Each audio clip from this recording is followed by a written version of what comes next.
সম্পদ ব্যবসা প্রতিষ্ঠানে দীর্ঘদিন ব্যবহার করার জন্য যা ক্রয় করা হবে তাই স্থায়ী সম্পদ হিসেবে বিবেচনা করা হবে।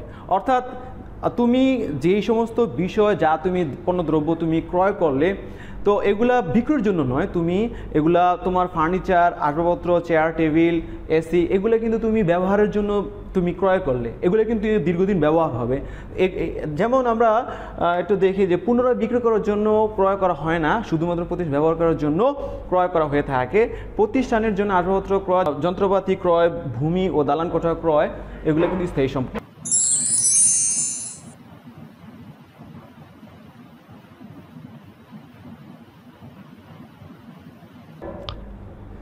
প্রিয় শিক্ষার্থী বন্ধুরা, দেখো যে সম্পদের ক্ষেত্রে আরেকটি ভাগ চলতি সম্পদ। প্রতিষ্ঠানের ক্ষেত্রে আমরা স্থায়ী সম্পত্তি দেখলাম এবং কিছু আসলে চলতি সম্পদ, অর্থাৎ এগুলা কিন্তু বাড়ে কমে এক বছরের মধ্যে বিভিন্ন সময়ে। যেমন তুমি দেখো যে এখানে ব্যাংকে জমা হাতে নগদ টাকা, আজকে ব্যবসা প্রতিষ্ঠানে 5,000 টাকা বিক্রি হয়েছে, আবার আগামীকালকে 10,000 টাকা বিক্রি হয়েছে, বা এরকম দেখো বাড়তেছে। আবার অনেক সময় তুমি বিভিন্ন প্রয়োজনে তুমি পণ্যদ্রব্য কিনো, তখন আবার টাকা যায়। অর্থাৎ কিছু সময় তুমি কিছু কিছু ক্ষেত্রে কিছু কিছু লেনদেনে তুমি টাকা পেলে, আবার কিছু কিছু ক্ষেত্রে আবার টাকা প্রদান করলে। তো এই যে টাকা দেওয়া এবং পাওয়া, এগুলো কিন্তু এই যে চলমান চলতি সম্পদ, অর্থাৎ খুব দ্রুত নগদ অর্থ রূপান্তর করা যায়, বা নগদ অর্থ দ্বারা তুমি দ্রুত যে কোনো তুমি প্রয়োজন তুমি মেটাতে পারলে। ব্যাংকে জমা অর্থ হাতে নগদ টাকা বাকিতে বিক্রি করলে টাকা না পাওয়া গেলে দেনাদার সৃষ্টি হয়ে থাকে। অর্থাৎ দেনাদার থেকে আমরা টাকাটা পাবো, এই টাকা যে পাবো, ভবিষ্যতে সুবিধা পাবো, এই সুবিধাটাও তোমার চলতি সম্পদ হিসেবে বিবেচনা করা হয়ে থাকে। প্রিয় শিক্ষার্থী বন্ধুরা, দেখো এখানে একটা ব্যবসা প্রতিষ্ঠানের একটা অফিসের যে আসবাবপত্র প্রয়োজন হয়, চেয়ার টেবিল, ফার্নিচার, আলমারি, বিভিন্ন ধরনের যে বিষয়,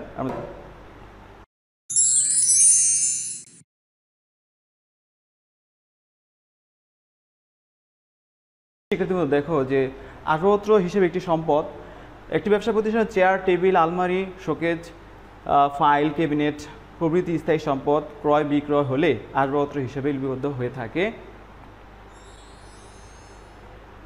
প্রিয় শিক্ষার্থী দেখো এখানে আমরা একটি মেশিন দেখতে পাচ্ছি, যে এখানে বিভিন্ন ধরনের যন্ত্রাংশ রয়েছে।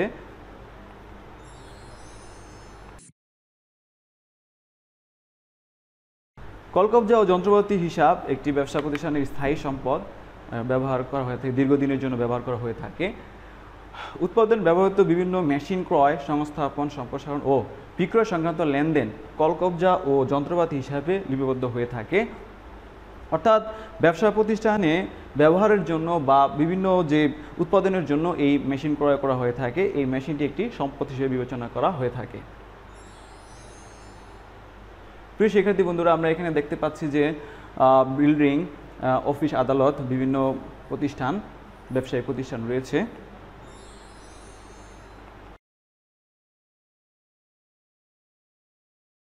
অর্থাৎ ভূমি ও দালান ব্যবসার একটি সম্পদ।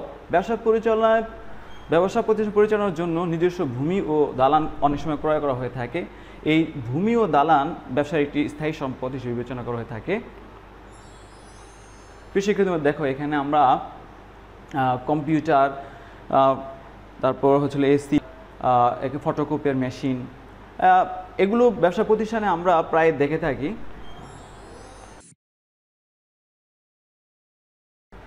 অফিস সরঞ্জাম হিসাব সম্পদ ব্যবসা প্রতিষ্ঠান ব্যবহারের জন্য computer, AC, photocopy machine, printer ইত্যাদি ক্রয় ও বিক্রয় সংক্রান্ত আনুষঙ্গিক খরচ পরিশোধ এবং বিশেষ কারণে এগুলো বিক্রয়ের জন্য অফিস সরঞ্জাম হিসেবে খোলা হয়ে থাকে। এই অফিস সরঞ্জাম কিন্তু ব্যবসার একটি স্থায়ী সম্পদ, যা আমাদের দীর্ঘদিনের জন্য আমরা ব্যবহার করে থাকি। সেখানে দেখো এখানে ঘড়ি, ক্যালকুলেটর, স্টাপলার মেশিন, তারপর এখানে রয়েছে হলো পেপার যে ওয়েটার, এইগুলো হচ্ছে হলো আমাদের ব্যবসা প্রতিষ্ঠানের আমরা জানি যে ব্যবহার হয়ে থাকে।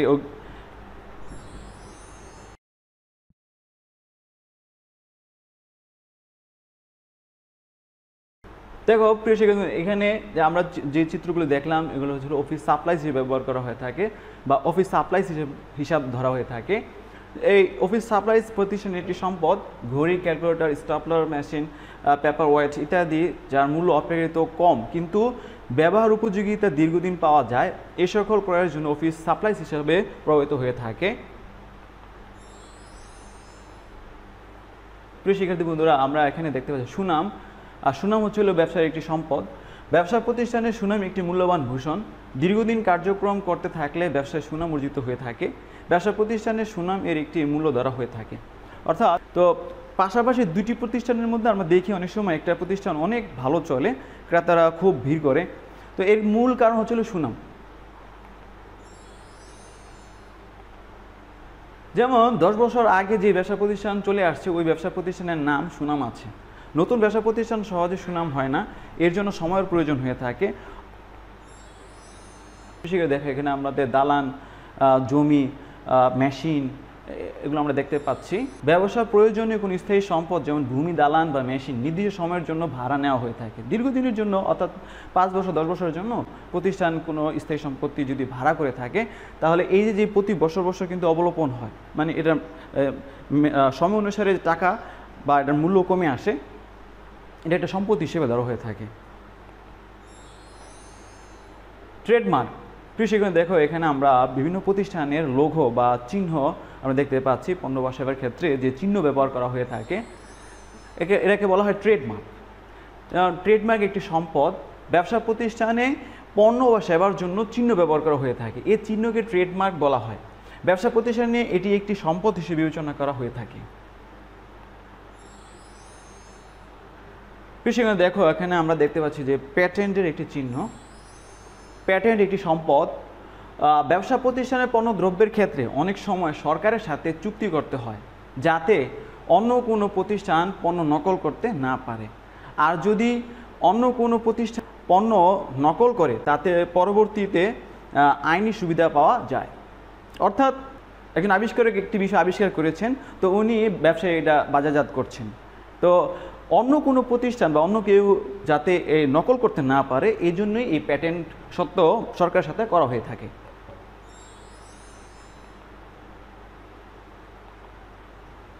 প্রিয় শিক্ষার্থী বন্ধুরা, আমরা দেখতে পাচ্ছি যে এখানে বিনিয়োগ। বিনিয়োগ একটি সম্পদ। প্রতিষ্ঠান অলস অর্থ সাময়িক বা দীর্ঘমেয়াদের জন্য শেয়ার, সঞ্চয়পত্র, প্রাইজ বন্ড ইত্যাদি ক্ষেত্রে বিনিয়োগ করলে বা ভাঙ্গানো হলে বিনিয়োগ হিসেবে বিবেচনা করা হয়ে থাকে। অর্থাৎ আমরা দেখি যে শেয়ার ক্রয়, সঞ্চয়পত্র ক্রয়, প্রাইজ বন্ড ইত্যাদি যে বিষয় রয়েছে এই বিষয়গুলো বিনিয়োগ হিসেবে বিবেচনা করা হয়ে থাকে। আর এই বিনিয়োগের অর্থ কিন্তু আমরা পরবর্তীতে আবার পাবো, কিন্তু আমাদের সময় সময় লভ্যাংশ পাচ্ছি, তো লভ্যাংশ তো আমাদের আয়, আবার বিনিয়োগের এই পরবর্তীতে টাকা পাবো এটা কিন্তু আমাদের সম্পদ হিসেবে বিবেচনা করা হয়ে থাকে। প্রিয় শিক্ষার্থী বন্ধুরা, এখন আমরা নগদান বিষয় যে রয়েছে এই নগদান কিন্তু আমাদের ব্যবসা প্রতিষ্ঠান সম্পদ ধরা হয়। লেনদেনের ধারা নগদ অর্থের প্রাপ্তি ও প্রদান ঘটলে নগদ হিসাবে বিবেচনা করা হয়ে থাকে। অর্থাৎ ব্যবসা প্রতিষ্ঠানে তুমি নগদ অর্থ দ্বারা যখন যে কোনো মুহূর্তে তুমি তোমার প্রয়োজন মেটাতে পারো, তুমি বিনিময় করতে পারো। সবচেয়ে সহজ এবং তরল যে মাধ্যম নগদান কিন্তু আমার ব্যবসা প্রতিষ্ঠানের একটি সম্পদ হিসাবে ধরা হয়ে থাকে। এখানে আমরা একটা চিত্র দেখতে পাচ্ছি যে নিজ ব্যবসা প্রতিষ্ঠান আর ব্যাংক অর্থাৎ খোলা হয়। আমরা যখন ব্যাংকে একটা হিসাব খুলি, ব্যাংক আমাদের হিসাব রাখে, আমরাও রাখি। তো আমরা যখন টাকা কোনো সময় ব্যাংকে জমা দিই বা ব্যাংকে উত্তোলন করি, তো আমাদের এই প্রতিষ্ঠানে কিন্তু ব্যাংকের হিসাব যেই রয়েছে এই ব্যাংকের হিসাবের মাধ্যমে আমরা টাকা অনেক সময় দিই, উত্তোলন করি, তা কিন্তু ব্যাংক হিসাবে লিপিবদ্ধ হয়ে থাকে। কারণ ব্যাংক হিসাব একটি সম্পদ। লেনদেনের ধারা ব্যাংকের জমাকৃত অর্থ বৃদ্ধি ও হ্রাস ঘটলে ব্যাংক হিসাবে লিপিবদ্ধ হয়ে থাকে। প্রাইম ব্যাংকে হিসাব খোলা হলো 6000 টাকা, ব্যাংকে জমা 2500 টাকা, ব্যাংক হতে উত্তোলন হলো 6000 টাকা, মালিক কর্তৃক ব্যাংক হতে উত্তোলন 4000 টাকা। আমরা কয়েকটি দেখলাম যে এই বিষয়গুলোর দ্বারা কিছু লেনদেন, অর্থাৎ ব্যাংকে টাকা আমাদের হিসাবে বাড়লে এবং কমলে এই বিষয়গুলো আমাদের ব্যাংক হিসাবে লিপিবদ্ধ করা হতে হবে। আর ব্যাংকে যদি আমাদের কোনো জমা টাকা থাকে, এই ব্যাংকে জমা টাকা আমাদের নগদ অর্থের মতোই তরল হিসেবে কাজ করে। এই ব্যাংকের এই জমা টাকা আমাদের কিন্তু সম্পদ হিসেবে বিবেচনা করা হয়ে থাকে। মজুত পণ্য হিসাব। দেখো, ক্রয়কৃত পণ্য নির্দিষ্ট হিসাব বছর বা হিসাবকাল শেষে অবিক্রিত থেকে যায়। আমাদের অনেক পণ্য কিন্তু তোমার বছর শেষে সবই বিক্রি হয় না, কিছু পণ্য থেকে যায়। হিসাবকালের শেষ তারিখে এর পরিমাণ নির্ণয় করা হয়, যা উক্ত শেষ তারিখে সমাপনী মজুদ এবং পরবর্তী বছর হিসাবকালে প্রথম দিনে প্রারম্ভিক মজুদ হিসেবে লিপিবদ্ধ করা হয়ে থাকে। প্রথম দিনে কিন্তু তোমার এই বছরের শেষ হলো সমাপনী মজুদ পণ্য এবং আগামী বছরের প্রথম দিনে এই পণ্যটাই হলো আমাদের প্রারম্ভিক মজুদ পণ্য। একটা উদাহরণ তোমাদের দিই যে এই বছরে আমাদের 5 লক্ষ টাকা ক্রয় করা হয়েছিল, 4,80,000 টাকার পণ্য বিক্রি করা হয়েছে। তো 20,000 টাকার 4,80,000 টাকা পণ্য বিক্রি করা হলে আরও 20,000 টাকার পণ্য কিন্তু আমার প্রতিষ্ঠান রয়ে গিয়েছে। তো যেটা রয়ে গিয়েছে তা কিন্তু সমাপনী মজুদ পণ্য, কিন্তু পরের বছর যেটা প্রথম তারিখে সেটা কিন্তু প্রারম্ভিক মজুদ পণ্য। এই 20,000 টাকা কিন্তু প্রারম্ভিক মজুদ পণ্য হিসেবে বিবেচনা করা হলো। দেনাদার হিসাব বা প্রাপ্য হিসাব একটি সম্পদ, অর্থাৎ বাকিতে পণ্য বিক্রয় করলে এই দেনাদার সৃষ্টি হয়ে থাকে। বিক্রি করলে টাকা আমরা নগদে পেয়ে থাকি, যদি আমরা নগদে না পেয়ে থাকি তখন এই দেনাদার সৃষ্টি হয়ে থাকে, অর্থাৎ দেনাদারগণ আমাদের টাকা দেন আর টাকা দিলে আমাদের এই সম্পদ হিসেবে বিবেচনা করা হয়ে থাকে। অর্থাৎ বাকিতে পণ্য বিক্রয়, বিক্রিত পণ্য ফেরত আমরা আগেও জেনেছি।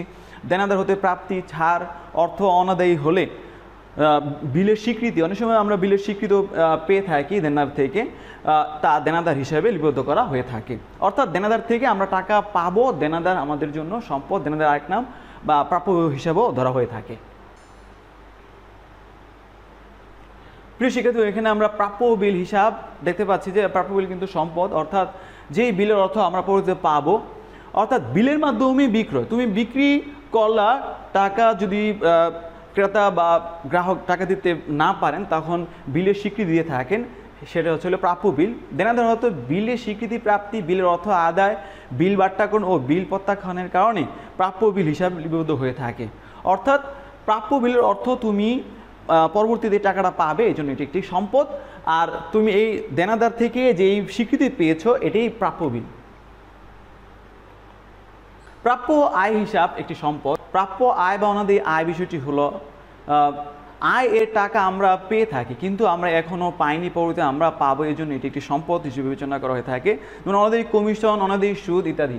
অর্থাৎ তুমি আয়ের যে অর্থ পেয়ে থাকো, যেমন উপভাড়া, কমিশন প্রাপ্তি বা যে কোনো ধরনের তুমি বিষয় আছে যে তুমি টাকা এখন পাওনি, তুমি আয়ের টাকাটা এখনই পেতে কিন্তু এখন পাওনি, পরবর্তীতে পাবে, তো এই প্রাপ্য আয়ের টাকা পরে পাবো, এই জন্য এটি একটা সম্পদ, অর্থাৎ আমরা পাও না। এই জন্য অনাদায়ী কমিশন হিসাব, অনাদায়ী সুদ এই হিসাব বিবেচনা করা হয়ে থাকে। অগ্রিম খরচ হিসাব একটি সম্পদ, অর্থাৎ ব্যবসা প্রতিষ্ঠানে যেই খরচের অর্থ আমরা আগে দিয়ে দিয়েছি।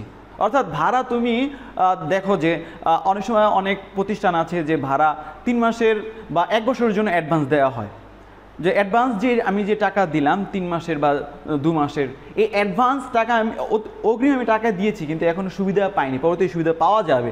এই আমরা যে সুবিধা পাবো অন্য কোনো প্রতিষ্ঠান থেকে, এটা হচ্ছে আমাদের সম্পদ। কোনো খরচ হতে সুবিধা পাওয়ার পূর্বে তার মূল্য পরিশোধ করা হলে সংশ্লিষ্ট খরচ অগ্রিম হিসাব এবং আয়ের বিপরীতে সুবিধা প্রদানের পূর্বেই মূল্য আদায় হলে সংশ্লিষ্ট আয় অগ্রিম হিসাব খোলা হয়। যেমন অগ্রিম বিমা সালামি, অগ্রিম ভাড়া হিসাব এই ইত্যাদি আমরা দেখতে পেলাম যে খরচের টাকা আমি আগেই দিয়েছি কিন্তু এর সুবিধা আমরা পরে পাবো, এই জন্য এটি সম্পদ। প্রিয় শিক্ষার্থী বন্ধুরা, দেখো যে অব্যবহৃত মণিহারি এটি একটা সম্পদ। অর্থাৎ এই বছর মণিহারি ক্রয় করা হয়েছিল 1000 টাকা এবং এর 800 টাকা খরচ হয়েছে এবং 200 টাকা রয়ে গিয়েছে এই বছরই, আর এই 200 টাকা হলো অব্যবহৃত মণিহারি। অর্থাৎ যেই মণিহারি আমি ক্রয় করেছিলাম তার যে অংশ এই বছর রয়ে গিয়েছে, যা খরচ হয়েছে তা মণিহারি হিসেবে ধরা হলো, আর যা রয়ে গিয়েছে তা অব্যবহৃত মণিহারি। আর যেই অব্যবহৃত মণিহারি বা যে অব্যবহৃত মণিহারি রয়ে গিয়েছে তা কিন্তু আমাদের পরবর্তী বছর কাজে লাগবে বা পরবর্তী ব্যবহার আমরা করতে পারবো। অর্থাৎ ভবিষ্যতে যদি আমরা কোনো এই ব্যবহার করার কারণে এই বিষয়টি আমাদের সম্পদ হিসেবে বিবেচনা করা হয়ে থাকে।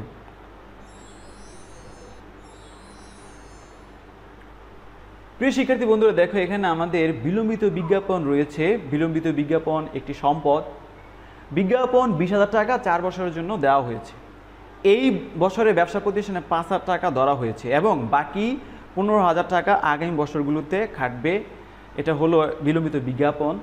অর্থাৎ আমরা যদি একটু বিশ্লেষণ করি, যে সংস্থা রয়েছে অ্যাড কোম্পানি, তাদেরকে আমরা যদি 20,000 টাকা 4 বছরের জন্য দিই তাহলে আমাদের আর্থিক বছরে 5,000 টাকা খাটবে, আর যে বাকি 3 বছরে আমাদের যে 15,000 টাকা, এই 15,000 টাকা আগামী বছরগুলোতে খাটবে। এই জন্য আমাদের এই বিলম্বিত বিজ্ঞাপনকে ব্যবসায়িক পরিভাষায় সম্পদ হিসেবে বিবেচনা করা হয়ে থাকে।